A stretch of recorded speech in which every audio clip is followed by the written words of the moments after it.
আর ঘরের চার কোণে রাখলেন ছোট্ট 4টে কূপ, আর তাতে রাখলেন একটা লাল সুতো, পবিত্র জল আর নিজের আঙ্গুল কেটে এক ফোঁটা রক্ত।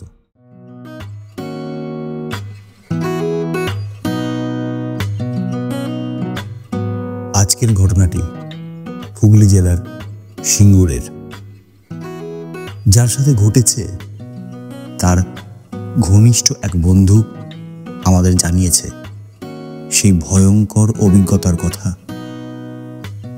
প্রায় মৃত্যুর মুখ থেকে ফিরে আসা এক হাড়হিম করা দুঃস্বপ্নের কথা আজ আপনাদের শোনাতে চলেছি।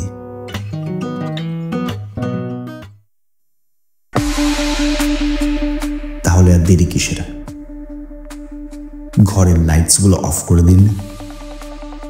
আপনি যেই ডিভাইসে আজকের পর্বটি শুনছেন তার ভলিউমটাকে বাড়িয়ে দিন, কারণ শুরু হতে চলেছে এমনও হয়।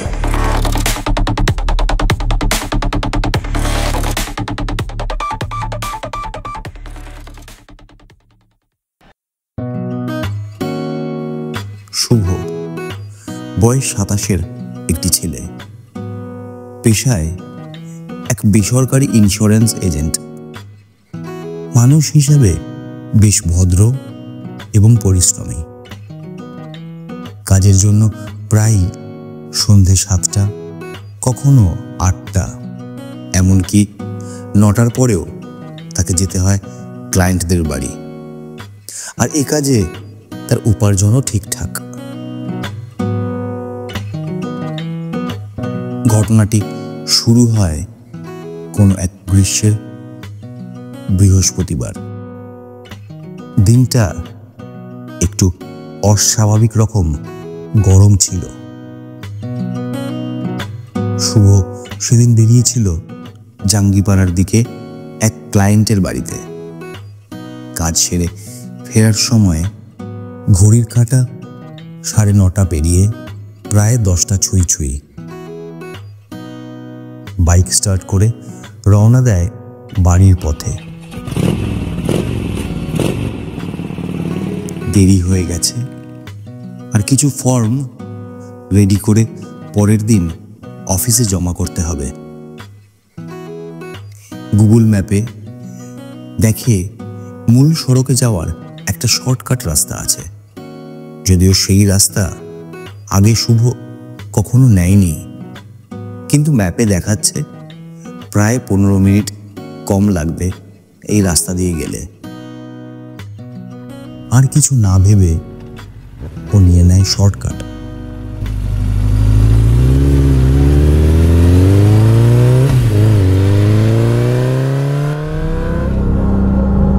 রাস্তা দিয়ে ঢোকার মুখে সবটা ঠিক থাকলেও একটু যাওয়ার পর বোঝে এই রাস্তাটা অ্যাভয়েড করা উচিত ছিল। বড্ড ফাঁকা আর শুনশান। দূর দূরান্তে কোনো বাড়ি তো নেই, এমনকি রাস্তায় ল্যাম্পপোস্টও দেখা যাচ্ছে না। বাইকের স্পিড আরও বাড়ায় ও। যতই বাইকের স্পিড বাড়াক না কেন, সেই রাস্তা যেন শেষ হওয়ার নাম করে না। কি বিড়ম্বনা! এই অন্ধকার শুনশান সড়কের মাঝে শুভর প্রকৃতির ডাক দিয়ে ওঠে। বাইক থামায় রাস্তার ধারে, একটু হালকা হয়ে নেয়। না জানি কতক্ষণ আরো সময় লাগবে ওর বাড়ি পৌঁছতে। টয়লেট করতে করতে হঠাৎ তার পিছন দিক থেকে খুব ঠান্ডা বাতাস এসে ঘাড় ছুঁয়ে যায়। এই ঠান্ডা হাওয়ার ছোঁয়ায় আর নীরবতা কাটাতে গুনগুন করে গান ধরে শুভ। কিন্তু ঠিক যখন সে বাইকে উঠতে যাবে, গাছের ফাঁক দিয়ে পরিষ্কার শুনতে পায় একটা মহিলার চাপা কণ্ঠস্বর। যা যা বলছি, আর জায়গা পাস না। শুভ চমকে ওঠে। চারপাশ দেখে। না, কেউ কোথাও নেই। এমন নির্জন জায়গায় কি শুনতে কি শুনেছে নিজেকে বোঝায়, ভয় পেলে চলবে না।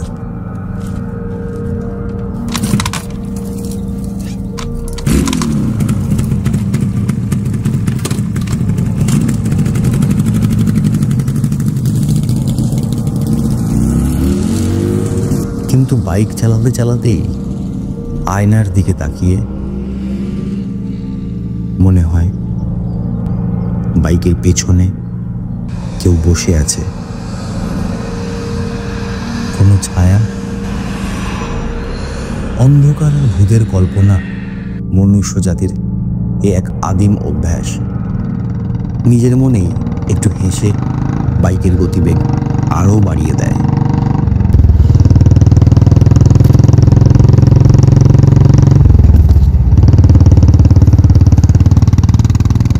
বাড়ি পৌঁছেই শুভ খেয়াল করে সারা শরীর ওর ঘামে ভিজে গেছে, গা হাত পা ম্যাজ ম্যাজ করছে। মাকে জানায় ওর শরীর খারাপের কথা, আর নিজের ঘরে বিছানায় শুয়ে পড়ে। সুস্থ সবল ছেলেটির হঠাৎ জ্বর হওয়ায় একটু দুশ্চিন্তায় পড়ে যান ওর বাবা মা। যদিও ওর বাবা বিষয়টিকে স্বাভাবিকভাবেই প্রথমে গ্রহণ করে আর শুভকে একটা প্যারাসিটামলও দিয়ে দেয়। জ্বর বলে সেদিন রাতে ওর পাশে ওর মা থাকে। রাত 1:30 নাগাদ ভীষণ কাঁপুনি দিয়ে শুভ ঘুম থেকে উঠে বসে আর বলে ওঠে, ও ও আমার পাশেই ছিল, একদম পাশে, শুধু ওর চোখ। এই বলে আবার ঘুমে ঢলে পড়ে। স্বাভাবিকভাবেই এই ঘটনার পর ওর মা ভীষণভাবে বিচলিত হয়ে পড়েন। পরের দিন চেক করে ওর বাবা দেখেন জ্বর প্রায় 103 থেকে 104-এর ঘরে ঘোরাফেরা করছে। সারা দিনে 2টো প্যারাসিটামল খাওয়ার পরেও জ্বর যেই জায়গায় ছিল সেই জায়গাতেই থাকে। তার মধ্যে একদিনের ধকলে ছেলে যেন অর্ধেক হয়ে গিয়েছে। দুশ্চিন্তায় শুভর বাবা ওকে ডাক্তার দেখানোর সিদ্ধান্ত নেয় এবং ওই এলাকার এক নামকরা ডাক্তারকে বলে বাড়িতে নিয়ে আসেন। ডাক্তারবাবু বাড়িতে আসেন আর খুব বেসিক কিছু টেস্ট লিখে দেন, কিন্তু অবাক কাণ্ড, ওই টেস্টেও কিছু ধরা পড়ে না। তা সত্ত্বেও ডাক্তারবাবু তার অভিজ্ঞতার উপর ভিত্তি করে কিছু ওষুধ লিখে দেন। আরও দিন 3 কেটে যায়। শুভর অবস্থার কোনো উন্নতি দেখা যায় না, বরং শরীর আরও খারাপ হতে থাকে। ধীরে ধীরে খাওয়া দাওয়া বন্ধ করে দেয়, চোখ কোটরে ঢুকে যায়, ঠোঁট শুকিয়ে ফাটতে শুরু করে। এমন কোন রোগে ছেলেকে ধরেছে যার উপশম একজন ডাক্তার করতে পারছেন না? কারণ নজর লাগলো না তো? এমন নানাবিধ দুশ্চিন্তায় ঘিরে ধরে শুভর মাকে। আর এদিকে ওর বাবা সমস্ত চেনা পরিচিতর মধ্যে নতুন ডাক্তারের সন্ধানে ব্যস্ত হয়ে পড়ে। যত টেস্ট রিপোর্ট ছিল সব বিভিন্ন জায়গায় নিয়ে গিয়ে দেখানো, আলোচনা করা, কোনো কিছুই বাদ দেননি এই ভদ্রলোক। ক্রমাগত শুভর শরীরের এই অবনতি দেখে পাড়ার এক পরিচিত ভদ্রলোক তার চেনা এক পীর বাবাকে দেখানোর অনুরোধ করে। শিক্ষিত এবং বিজ্ঞান মনস্ক শুভর বাবা পীর বাবার কথা শুনে প্রচণ্ড চটে যায়। ডাক্তার কিনা যখন কোনো নির্দিষ্ট কারণে উপনীত হতে পারছেন না, তখন ছেলেকে পীর বাবার কাছে নিয়ে যাবে? না, এ হতে পারে না। এই নিয়ে বেশ কথা কাটাকাটি হয় শুভর বাবা এবং মায়ের মধ্যে। কিন্তু দীর্ঘ আলোচনা কথাবার্তার পর তিনি মানতে বাধ্য হন। পীর বাবাকে বাড়িতে ডাকার সিদ্ধান্ত নেওয়া হয়। পরের দিন সেই প্রতিবেশী পীর বাবাকে নিয়ে আসতে প্রায় বিকেল হয়ে যায়। সাদা পোশাক, চোখে কাজল আর গলায় তাসবিহ। ঘরে ঢুকেই থমকে দাঁড়িয়ে পড়েন তিনি। বলেন একটা খারাপ গন্ধ তিনি পাচ্ছেন, পচা গন্ধ। কিন্তু তাজ্জব ব্যাপার, শুভর বাবা মা কোনো রকমই গন্ধ পাননি। শুভর মায়ের দিকে তাকিয়ে তিনি বলেন, তুই চিন্তা করিস না রে মা। তারপর তিনি শুভ কোথায় জানতে চাইলেন, আর শেষ কবে ও খাওয়ার খেয়েছিল। এই কথার উত্তরে শুভর মা কাঁদতে কাঁদতে বলেন, গত দুদিন মুখে এক ফোঁটাও জলও তোলেনি। পীর বাবা শুভর ঘরে যান। শুভ বিছানায় শুয়ে সারা শরীর ঘামে ভিজে গেছে। সিলিংয়ের দিকে মরা মানুষের মতন এক দৃষ্টিতে তাকিয়ে। আর এই দিকে পাড়ার লোকজনের ভিড় লেগে গেছে এই বাড়ির সামনে। গ্রাম বাংলায় যেমন হয় বিষয়টা, গোটা পাড়ায় খবরটা হাওয়ার মতন ছড়িয়ে পড়েছে যে শুভকে ভূতে ধরেছে। গ্রামের কেউ কেউ এই ভূত তাড়ানোর দৃশ্য দেখার জন্য আবার বাড়িতেও হাজির হয়েছে। পীর বাবার কথায় অনেকেই তখন বাইরে গিয়ে দাঁড়ালেন। তিনি জানালেন যে সেই সময় বাড়ির লোক ছাড়া অন্য লোকের থাকা ঠিক হবে না। খুব ঘনিষ্ঠ দু একজন ছাড়া প্রায় সকলকেই বাবা ঘর থেকে বার করে দিলেন। তিনি বলেন, ওকে চেপে বসেছে, আর কিছুদিন থাকলে শরীর ছেড়ে ওর আত্মা ওকে নিয়ে যেত। পীর বাবা ঘরের সমস্ত জানলা খুলে নিজের লাল কাপড়ে মোড়া ঝোলাটা খুললেন। ভেতর থেকে বের করলেন একটা চামড়ার পুঁটলি, তামার একটা ছোট থালা, একটা কালো আতরের শিশি আর একটা জাফরানি কাপড়ে মোড়া কাগজ। আর ঘরের চার কোণে রাখলেন ছোট্ট চারটে কূপ, আর তাতে রাখলেন একটা লাল সুতো, পবিত্র জল আর নিজের আঙ্গুল কেটে এক ফোঁটা রক্ত। শুরু হয় ঝাড়ফুঁক। শুরু করলেন আরবি মন্ত্র উচ্চারণ।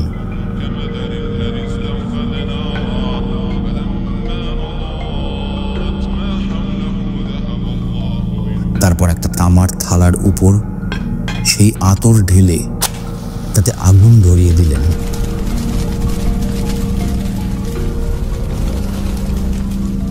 সেই আগুন কোনো সাধারণ আগুন ছিল না, সবুজ রঙের, আর তার থেকে উঠে আসছিল কুয়াশার মতন ধোঁয়া। পীর বাবার হাতের মধ্যে থাকা চামড়ার তাবিজ তখন আগুনের মতন লাল হয়ে উঠল। তিনি বললেন, তুই কে?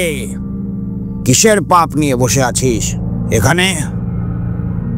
খানিকক্ষণ চোখ বন্ধ করে থাকেন বাবা।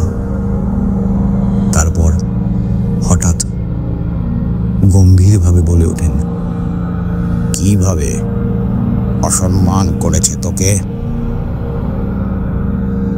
মৃগী রোগীর মতন শুভর শরীর কাঁপতে থাকে, চোখ জোড়া পুরো ঘোলাটে মতন হয়ে যায়, গলায় ঘর ঘর শব্দ, ঠিক গার্গেল করার মতন।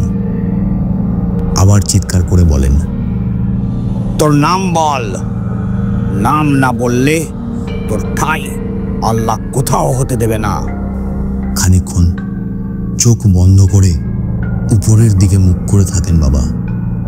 খুব ধীর এবং গম্ভীর গলায় বলেন, তুই তো জানিস ছেলেটা ইচ্ছা করে করেনি, তাহলে এবার বল, তুই নিজের ইচ্ছায় ওর শরীর ছাড়বি নাকি তোকে বন্দি বানাবো? খুব ভালো করে তুই জানিস আমি দুটোই করতে পারি। এরপর থালায় জ্বলতে থাকা আগুনটা হঠাৎ দপ করে প্রকাণ্ড আকারে জ্বলে উঠল। আর ঠিক সেই মুহূর্তেই শুভর মুখ থেকে একটা গোঙানির শব্দ বেরিয়ে এলো। কিছু বলার চেষ্টা করে আবার থেমে গেল শুভ। শুভর মা ভয় পেয়ে চিৎকার করে উঠলেন। পীর বাবা গম্ভীরভাবে বললেন, তুই যাবি নাকি তোকে বন্দি করব? এত সময় আমি তোকে দেব না। এরপর তিনি কাগজটাকে ধূপে পোড়াতে লাগলেন। আর অদ্ভুতভাবে ঘরের চার কোণে রাখা মাটির কূপ থেকে ধোঁয়া বের হতে লাগলো। বাবা শেষবারের মতন বললেন, চলে যা, তোর মেয়াদ শেষ। 1 ঘন্টা পর শুভ নিঃশ্বাস ছেড়ে দেয়, যেন কারো ভর চলে গেছে ওর শরীর থেকে।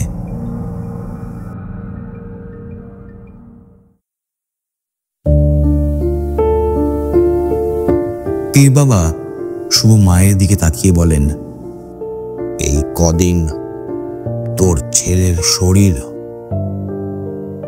শুধু একটা কলস হয়েছিল, আর কিচ্ছু হবে না মা। তোর ছেলের একটা তাবিজ দিলাম, ওই তাবিজটা 1 বছর পরে থাকতে বলবি, আর তারপর ওর কাজ শেষ হয়ে গেলে সে তাবিজ নিজেই খুলে যাবে। ধীরে শুভ সম্পূর্ণ সুস্থ হয়ে ওঠে, আবার নিজের কাজের মূল স্রোতে ফিরে আসে। এই ঘটনা ঘটার পর বহুদিন কেটে গেছে, কিন্তু আজও শুভ কোনো নির্জন রাস্তা দিয়ে রাতের অন্ধকারে ফেরে না। রাতে বাইক চালালেও রিয়ার ভিউ মিরর কালো কাপড় দিয়ে ঢেকে রাখে। এই বিভীষিকাময় অধ্যায় ওর জীবনকে এতটাই প্রভাবিত করে যে এখনো মাঝে মধ্যেই মাঝরাতে সেই আতঙ্কে ওর ঘুম ভেঙে যায়।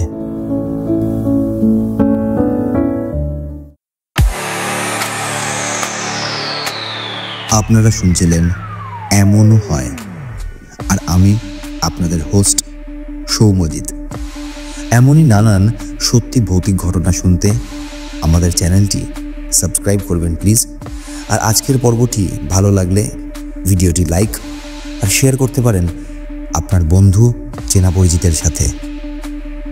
আপনার সাথে বা আপনার জানা কোনো ভৌতিক ঘটনা থাকলে আমাদের ইমেল করতে পারেন emonohoy.storyteller@gmail.com অথবা এই পর্বের নিচে কমেন্ট করেও জানাতে পারেন। আমি আপনাদের সাথে যোগাযোগ করে নেব।